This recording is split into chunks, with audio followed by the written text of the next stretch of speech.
Hello once again.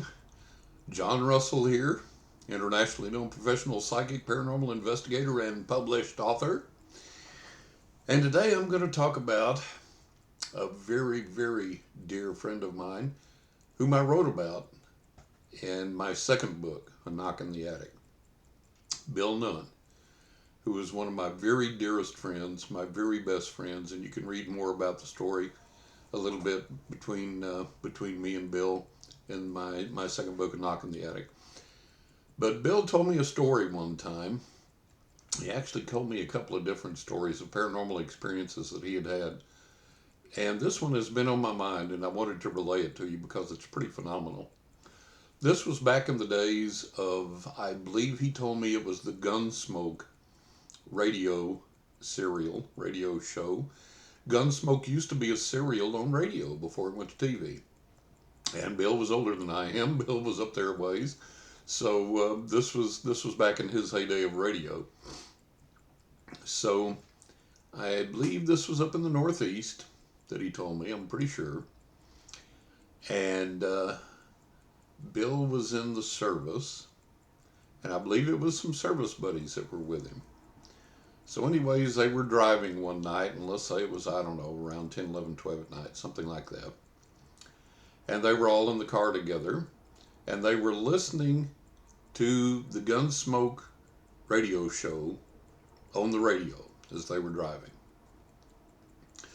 So they entered a roundabout, and at this one particular spot in the roundabout, the radio show was, let's say, for example, I believe he told me something like, Festus said, "Oh, okay, Matt, I'll see you later," and the door slammed in the show over the radio.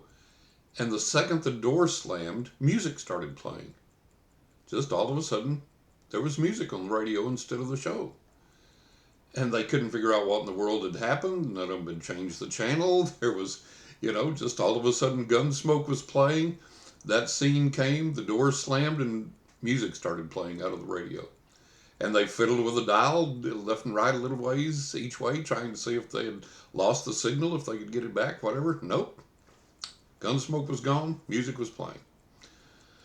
Okay, so chalk that up to just some strange weirdness, some occasional thing that something happens, radio waves, they fade in and out, this, that, and the other.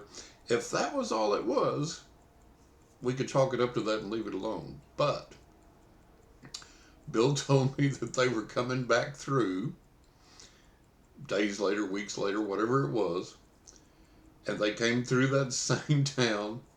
They went through that same roundabout, and they were listening to music this time on the radio. And as they entered the roundabout and went through, they were opposite where they were on the roundabout when they were going the opposite direction, so directly across. As they entered that area, the music stopped.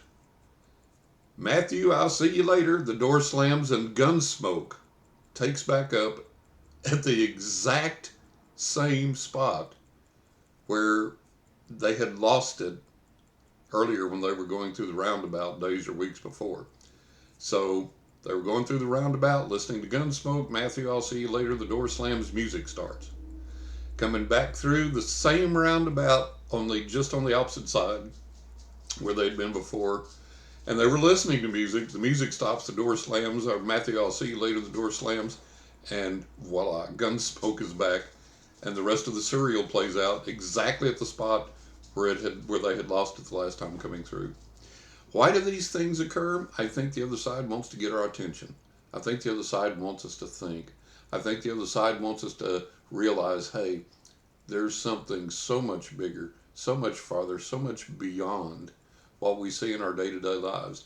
And if they can get our attention through such a circumstance, if they can get us to think, if they can get us to be more open and receptive and get us to feel, then we can live better lives and we can make a difference in this world and be better people in this world.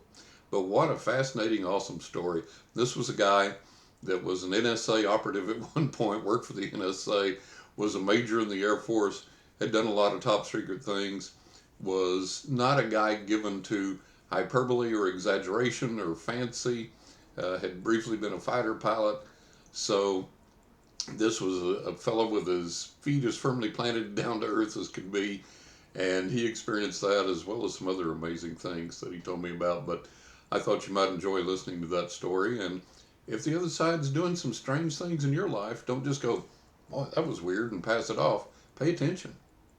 See what they're trying to get through to you. See what they're trying to communicate with you.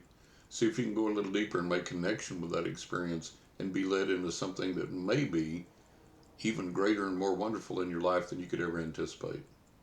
So I'm John Russell. Hit the like button, hit the subscribe button. Stay tuned. I'm going to be trying to get some more out to you, and we'll try and get another one out very, very shortly, because today I had a sacred moment with a taco. Yes, that's right. A sacred moment with a taco. And I'll talk to you about that soon. God bless you. Love you. Wish you all the best. Make 2023 a great one for you. Talk to you soon. Bye bye.